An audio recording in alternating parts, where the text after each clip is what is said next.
Historia de Jabobo. Tomo 1. Volumen 2. Primer libro de los reyes de Jabobo. Capítulo 25. El reinado de Javier IV. Conspiraciones contra España. Su obsesión con lo oculto. Fue enterrado con dignidad real en la ciudad de los muertos. Su hijo fue proclamado y coronado como su sucesor allí en el gran edificio imperial en la isla de Jabobo por parte de la corte y del senado, y se convirtió así en el rey Javier IV a la edad de 17 años. Ahora bien, su padre lo tuvo a la edad de 38 años por medio de su esposa Fiorella, la cual era a su vez prima suya, pues ella era la sobrina de su madre, y por tanto pertenecía al conjunto de las concubinas del rey. Pero fue a ella a quien él tomó por esposa. Tan pronto como el rey Javier IV ocupó el trono en sustitución de su padre, ordenó un censo de población en todo su imperio, y llegó a ver que la población total ascendía a más de 6 millones de personas, pues ya estaban incluidos todas las poblaciones recién adquiridas por su padre en Chile, Argentina y Uruguay, y que en la propia isla la población superaba el 250.000 de almas.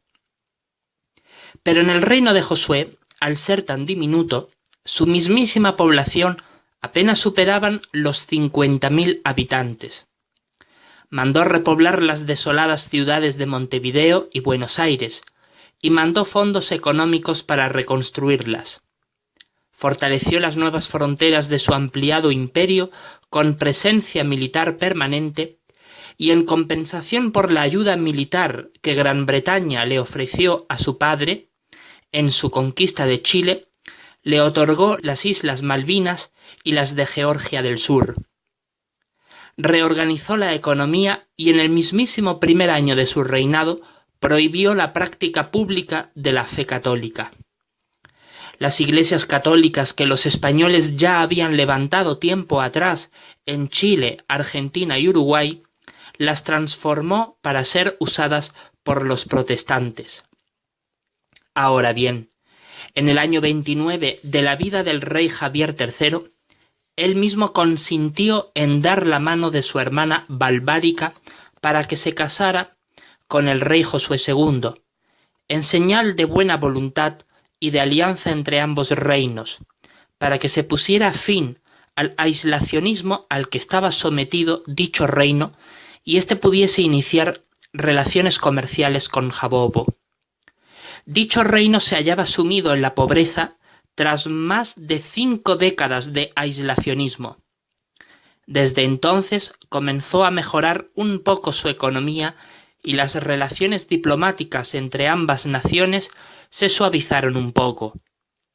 Pero Jabobo no permitió aún así que los judíos procedentes de Europa emigraran hacia el reino de Josué en la isla de Jabobo.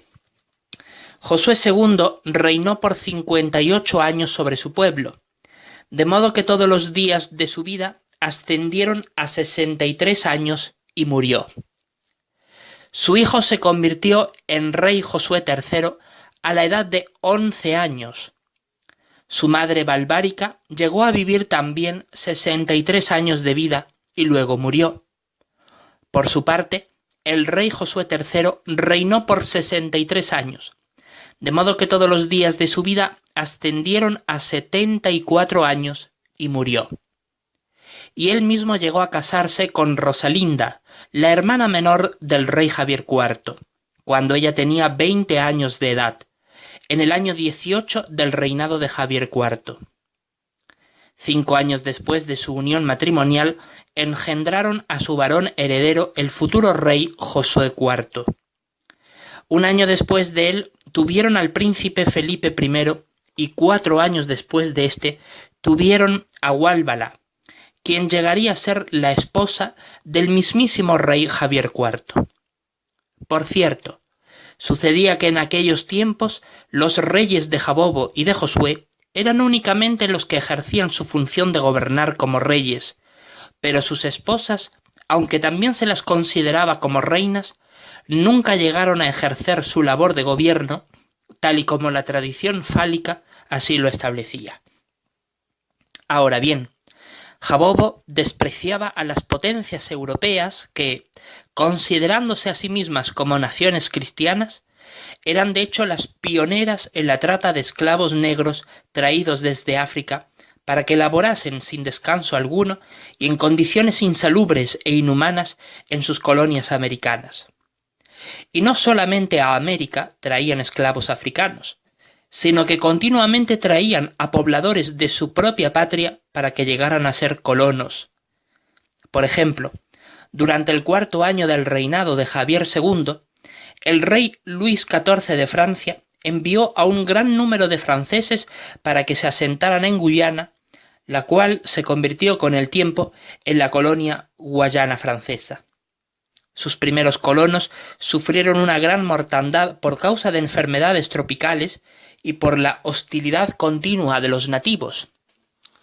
12 años después de esto, los holandeses llegaron a Guyana atraídos por las historias que circulaban por Europa respecto a las civilizaciones llenas de tesoros como la de los incas y los aztecas. Y en su afán por hallar ellos mismos otros pueblos ricos en oro, fundaron allí 3 colonias: Demerara, Berbice y Essequibo.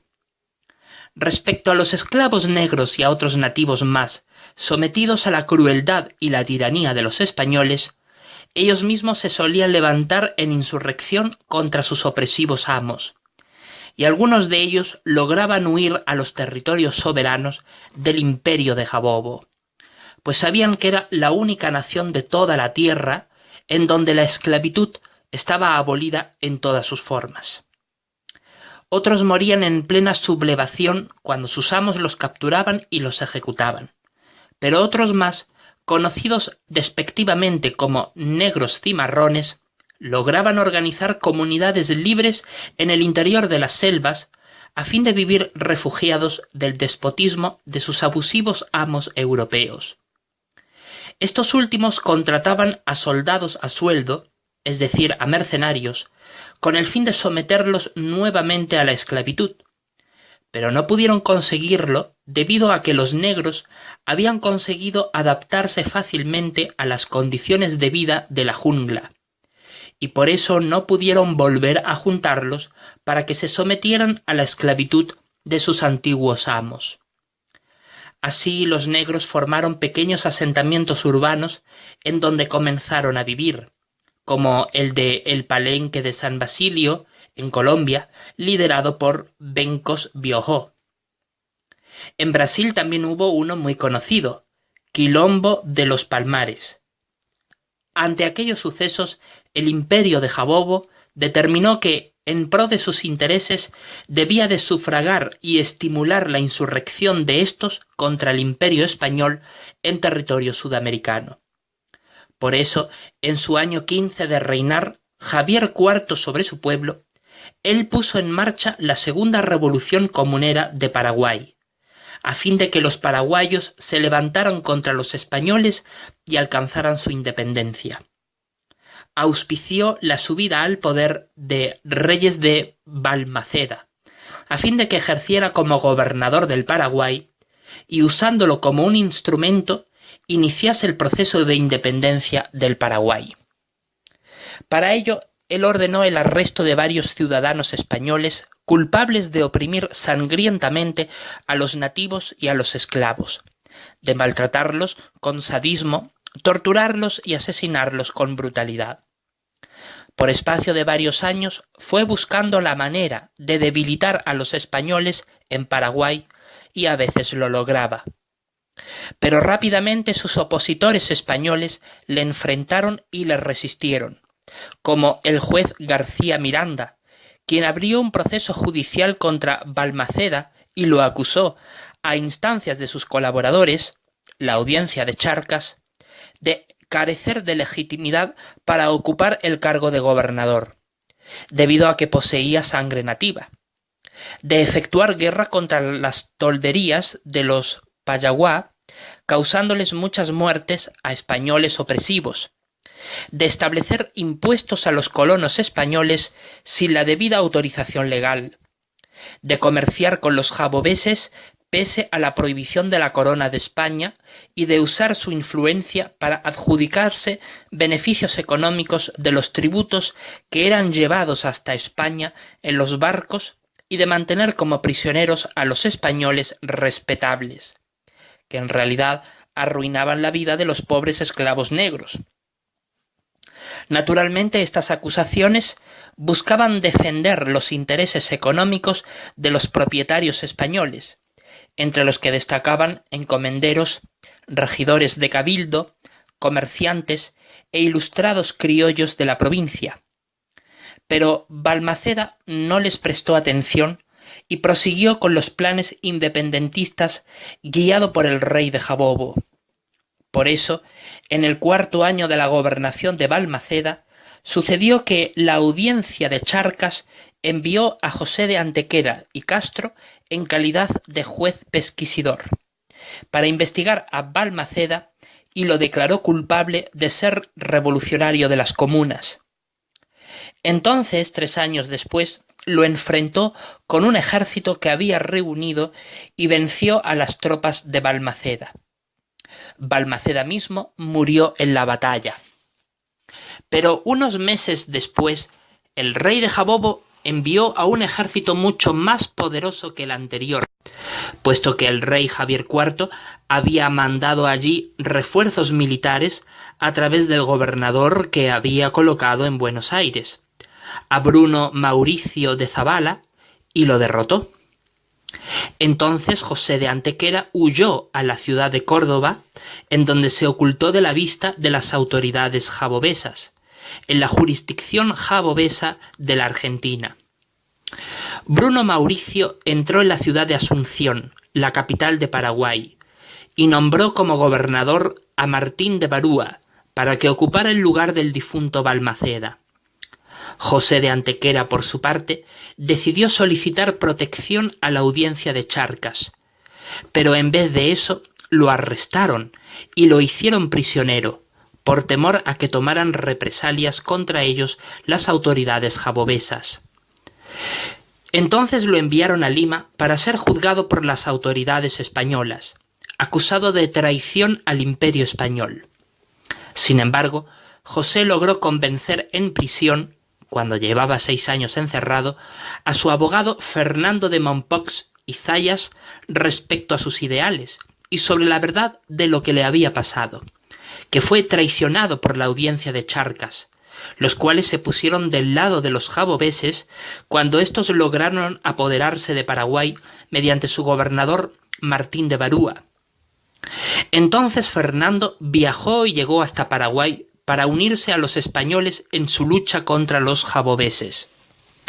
Pero no lo logró, pues al año siguiente fue detenido y enviado a Buenos Aires para ser juzgado por las autoridades jabobesas, quienes lo declararon culpable de cooperar con el reo José de Antequera y lo mandaron hecho prisionero a Lima, acusado del mismo cargo que José. Sin embargo, durante el viaje escapó y se fugó a Brasil, en las cercanías de Cuyo. Ahora bien, Jabobo usaba como estrategia para hacer creer a los españoles que José de Antequera era realmente un traidor al acusarlo de colaborar con los nativos del Paraguay en su insurrección, cuando era falso, pues él trataba de someterlos al yugo español, pero no lo lograba porque era precisamente Jabobo quien estaba a la sombra fraguando la sublevación de la revolución comunera. Pero así Jabobo mentía y le daba a España una fachada falsa de neutralidad ante ella. Pero la verdad es que como eran enemigos entre sí, era que de esta manera luchaba contra ellos. Efectivamente, España creyó la estratagema y condenó a muerte a José de Antequera. Así Paraguay quedó bajo el poder de los jaboveses, quienes manipulaban a los revolucionarios comuneros para gobernarla. Ahora bien, 4 años después de la muerte de José de Antequera y de la huida de Fernando, o sea, 18 años después de que el rey Javier IV fraguara la independencia de Paraguay mediante el difunto Balmaceda. Sucedió que el rey de Jabobo envió al Paraguay a su gobernador Zabala para que impusiera mano de hierro contra los españoles que aún allí quedaban. Esto hizo que España se diera cuenta de quiénes en realidad estaban a las sombras de la independencia del Paraguay, y era precisamente Jabobo quienes, por su astuto tramar, consiguieron apoderarse del Paraguay, aprovechando el descontento popular de esclavos y nativos hacia los españoles. Y Zabala impuso estas leyes para obligar a los españoles que aún quedaban en Paraguay para que se marcharan de allí. Aquellos españoles del Paraguay que osaran rebelarse contra la autoridad de los jabobeses sufrirían la pena de muerte por ahorcamiento y descuartizamiento, además de desterrarlos y confiscar sus bienes. Declaró ilegal la Real Provisión del 12 de septiembre de 1537, por el cual los españoles disfrutaron de privilegios mayores a los nativos. Los españoles que ocupaban los cargos de corregidores del cabildo fueron removidos y colocaron en su lugar a funcionarios jabobeses para administrarlos. Los españoles en el Paraguay tendrían prohibido el reunirse y asociarse, bajo pena de ser declarados conspiradores y sufrir la pena de muerte y la pérdida de sus bienes. También tendrían que someterse a la obediencia a todas las leyes y órdenes reales que el imperio de Jabobo impusiera a Paraguay, con advertencia de que si no lo hacían, sufrirían y padecerían severos castigos. Ante esta avalancha de medidas drásticas, la mayoría de los españoles optaron por exiliarse del Paraguay y la mayoría emigró al virreinato del Perú. Así el imperio de Jabobo se apoderó de Paraguay por completo en aquel año, el año 33 del reinado de Javier IV. España contemplaba impotente cómo Jabobo se apoderaba cada vez más de sus dominios territoriales, pues prácticamente la mitad de Sudamérica ya estaba bajo su poder. Sin duda, el ambiente político entre ambas potencias era tan tenso que se esperaba el estallido de una guerra entre ambas naciones en cualquier momento. Efectivamente, tendría lugar para cuando estallara en Francia la Revolución Francesa. Los ministros de Defensa Exterior del rey le mencionaban sobre la necesidad de fortalecer la contingencia militar jabobesa a fin de poder responderles en caso de ataque bélico por parte de los españoles. El número completo de soldados jabobeses ascendía a unos 500.000 hombres, pero ellos le indicaron que debían de doblar dicha cantidad a fin de estar a la altura de los ejércitos europeos. Debido a que la economía del imperio crecía de forma imparable, el rey accedió, y para ello el Senado aprobó el servicio militar obligatorio en los varones cuyas edades oscilaran entre los 20 y los 35 años. Muchos jóvenes, sin embargo, se alistaron de forma voluntaria, y al cabo de un año el ejército alcanzó el 1.000.000 de hombres.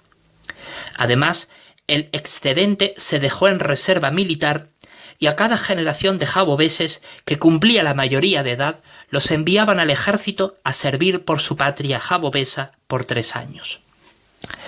El entrenamiento era duro y severo, pero formaba a extraordinarios soldados cuya fuerza, resistencia, valor, coraje, aguante y tenacidad daban gloria y honor a la imagen y concepto que el mundo tenía de Jabobo. En el año 40 del reinado de Javier IV, su gobierno y el británico propiciaron la insurrección de Juan Santos Atahualpa en la selva central de Perú, y ésta se prolongó por 14 años. Juan Santos, a instancias de los jabobeses e ingleses, tuvo como punto de mira la restauración del imperio inca y la expulsión de los españoles del Perú. Para ello reunió en rebelión a las tribus ashanincas, Llanesha y Shipibo, convenciendo a sus jefes y líderes para que le apoyaran en su causa, y estos fueron entusiastas en apoyarlo. Él mismo afirmaba ser descendiente de los incas del Tahuantinsuyo o Imperio Inca. Los españoles mandaron al capitán Fabricio Bertoli junto a 60 soldados para que lo capturaran, pero Santos se dio por avisado y procedió a atacar la fortaleza defensiva en donde se hallaba Bertoli, adelantándose así a su rival antes de que fuese éste en su búsqueda. Los nativos que apoyaban a Santos le dijeron dónde se hallaba ubicada la fortaleza, y cuando éste la rodeó y comenzó a atacarla, la despojó de sus víveres y provocó con ello hambruna en la ciudadela fortificada.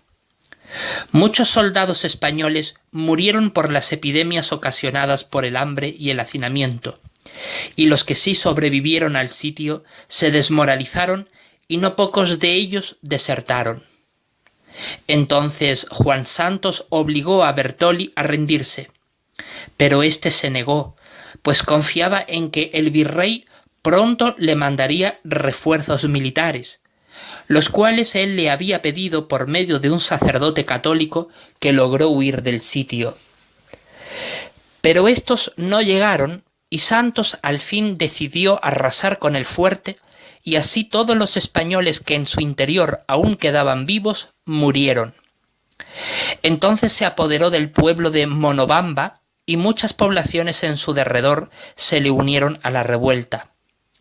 Pronto vastas regiones de la selva peruana se declararon independientes del poder español, con el apoyo tácito de jaboveses e ingleses, los cuales amenazaron a la flota española con sus imponentes buques de guerra. Sin embargo, Gran Bretaña y Jabobo decidieron no anexionarse a aquellas tierras peruanas para evitar el estallido de una guerra contra España, pero sí apoyaron su independencia. Ahora bien, al término del tiempo que duró aquella insurrección independentista, murió su líder y muchos de sus seguidores se enzarzaron en una lucha sangrienta por tomar el poder, lo que provocó que sus respectivas tribus se dividieran entre sí y quedaran expuestas a la influencia de los españoles, quienes no tardaron en volver a subyugar a sus respectivas comunidades nativas. Aquello solo aumentó las tensiones políticas entre ambas potencias, España y Jabobo. Por otro lado, el rey Javier IV se entregó de lleno a la tarea de terminar la gran obra arquitectónica que comenzó su abuelo, el rey Javier II, y su bisabuelo, el fundador de Jabobo, al finalizar las construcciones de la gran ciudad de Jabobo y la ciudad de los muertos.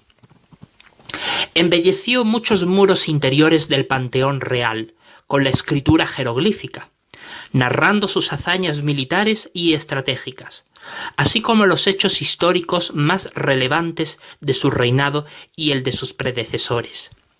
En Pichurri ordenó construir 4 barriadas con casas para albergar a la creciente población y las ubicó en su lado oriental.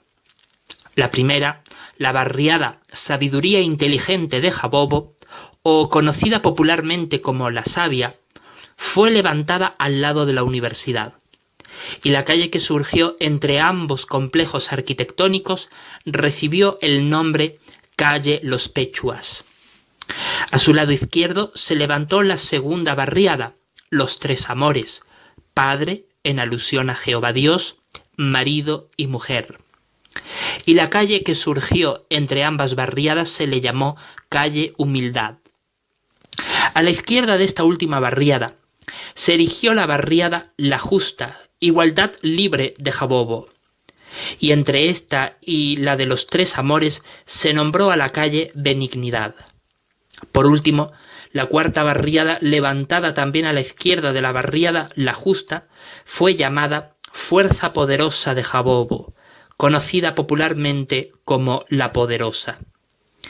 La calle oriental que comunicaba todas estas barriadas fue llamada como la calle Gran Paciencia y la occidental como calle Autodominio.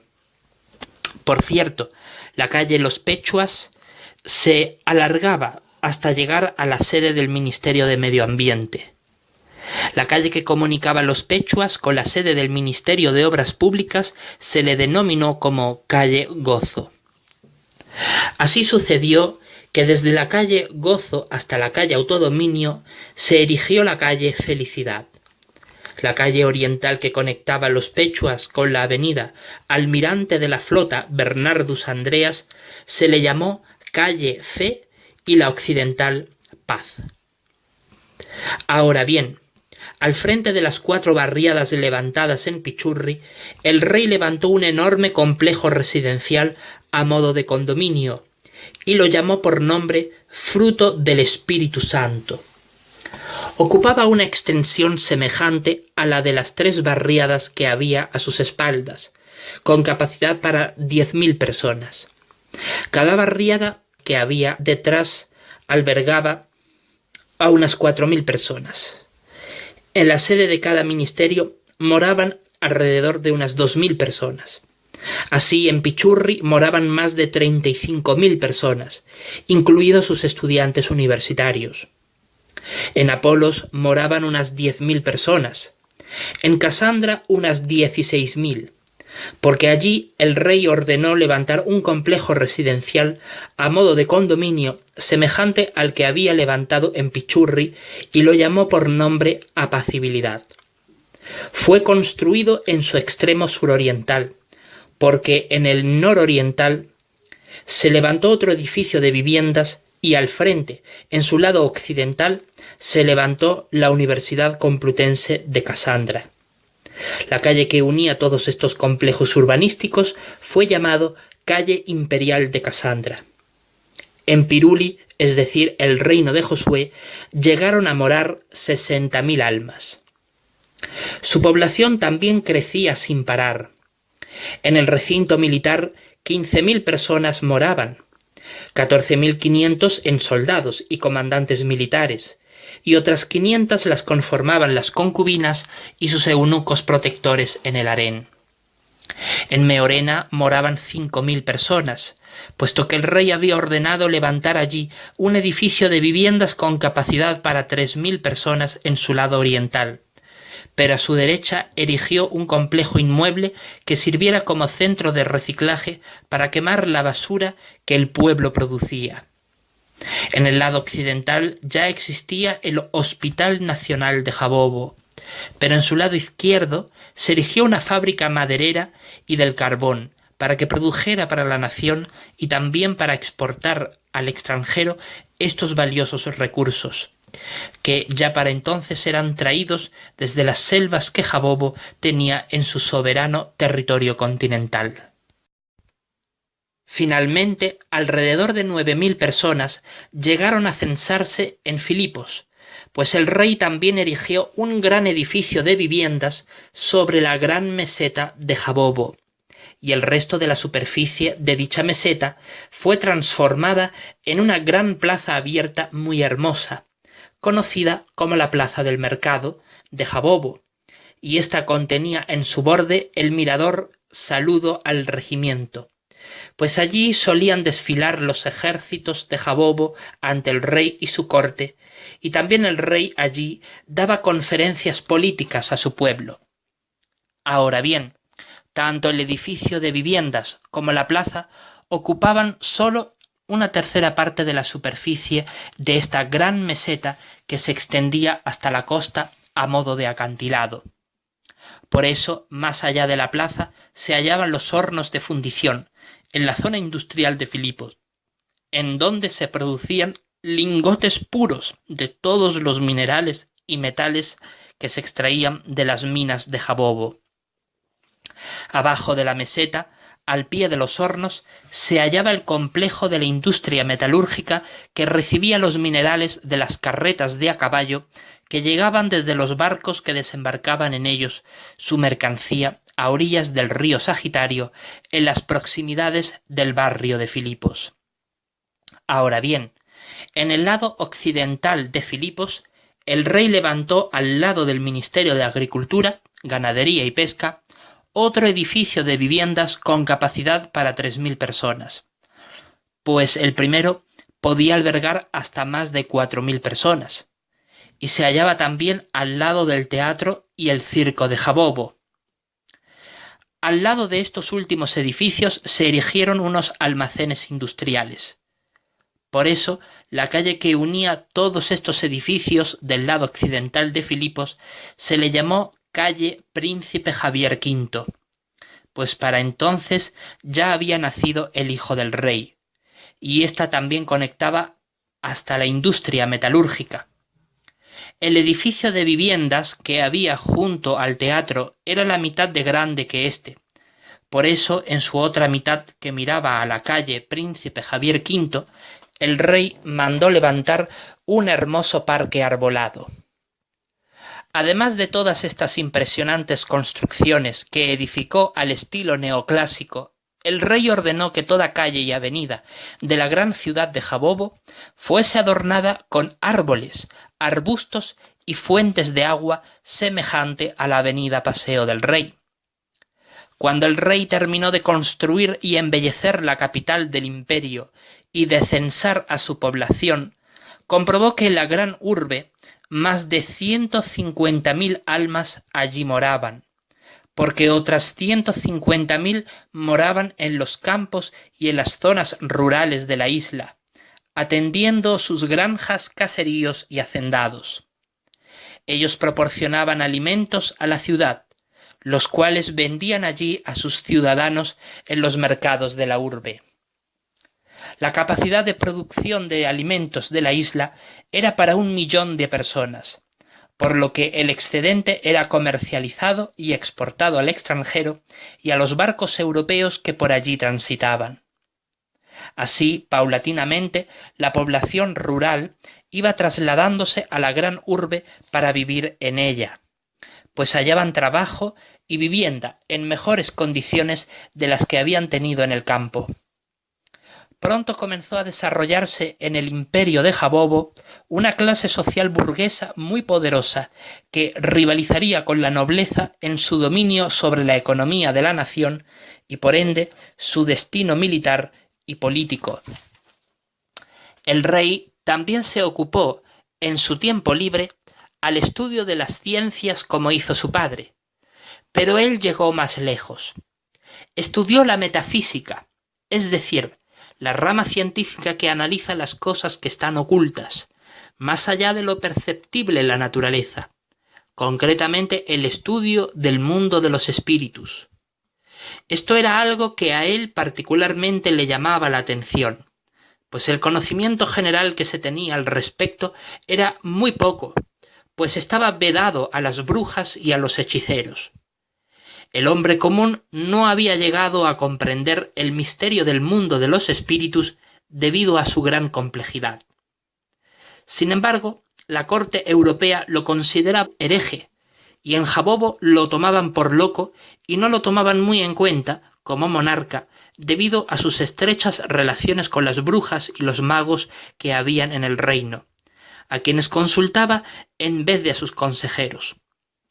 Sus éxitos militares, sus estrategias y argucias diplomáticas y conspirativas en su política internacional tuvieron éxito por causa de Satanás el diablo, quien es el gobernante de este mundo. Él mismo hizo en extremo lo que era malo a los ojos de Jehová respecto a sus prácticas espiritistas, aún más de lo que pudo llegar a hacer cualquier gobernante en toda la historia de la humanidad. Él mismo empleó la adivinación, practicó la magia, buscó agüeros, consultó a los hechiceros, ató a sus oponentes con maleficios diabólicos, consultó a los médium espiritistas y a los pronosticadores profesionales de sucesos, hasta contactó directamente con los demonios que se hacían pasar por un difunto. Por otro lado, fomentó en el pueblo la adoración a Satanás, construyendo altares para su servicio sagrado, erigiendo postes sagrados en su honor y promoviendo entre sus súbditos la reverencia a las estrellas, los planetas y los demás astros del universo. hasta introdujo esta repugnante idolatría al diablo y sus demonios en la catedral de Apolos, pues allí quitó las Biblias y puso en su lugar textos mágicos relacionados con el espiritismo. Hizo todo esto en gran manera a fin de quitar el cristianismo de Jabobo e imponer en su lugar el demonismo. Más tarde, su hijo eliminaría de Jabobo todo esto.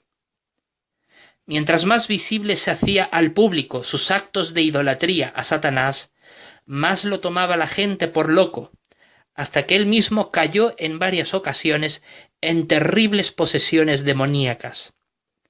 Todo esto hizo que el Senado, poco a poco, no lo tomara en cuenta en las cuestiones de gobierno y decidiera apartarlo de la vida política, aunque respecto a su nombramiento como rey no se lo quitaron nunca.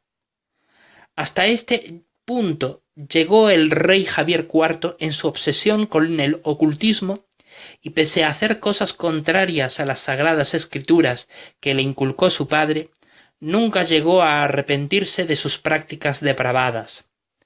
Pero aún así vivió una larga vida. Su estrecha relación con las artes ocultas conllevó varios beneficios para Jabobo, entre ellos que durante su reinado no atacaron ni una sola vez los piratas españoles a la isla, a diferencia de los últimos años del reinado de su padre, cuando éste provocó que Jabobo quedara en posición neutral para con España. Durante su mandato, el rey Javier IV ordenó el uso de los símbolos jabobeses, o sea, de las letras raras, para escribir varios libros de magia, fruto de sus constantes contactos con los espíritus inicuos. Por supuesto, todos ellos llegaron a colocarse en el interior de su tumba, pues a su muerte su hijo eliminó con contundencia todo rastro de adoración a Satanás. Gracias al tipo de lexicografía que usó, los jeroglíficos o letras raras, llegó a escribir 14 manuscritos, cada uno con todo tipo de detalles que especificaban los rituales mágicos que el rey solía hacer en compañía de sus sacerdotes practicantes de magia. Durante su gobernación real, estos manuscritos fueron metidos en un arca de madera de acacia, en imitación sacrílega al arca del pacto que usó el pueblo de Israel de la antigüedad, y fueron guardados en el palacio real de los reyes de Jabobo en el gran edificio imperial. Como su hijo iniciaría una campaña de destrucción contra todo elemento de la religión demoníaca, los practicantes de magia que colaboraban con el rey ocultaron tras su muerte dichos libros en las catacumbas del gran edificio imperial, pese a estar su contenido completamente contrario a las sagradas escrituras. Ahora bien, había sucedido que Guálbala había contraído matrimonio con el rey Javier IV en el año 48 de su reinado, cuando ella contaba con unos 20 años de edad.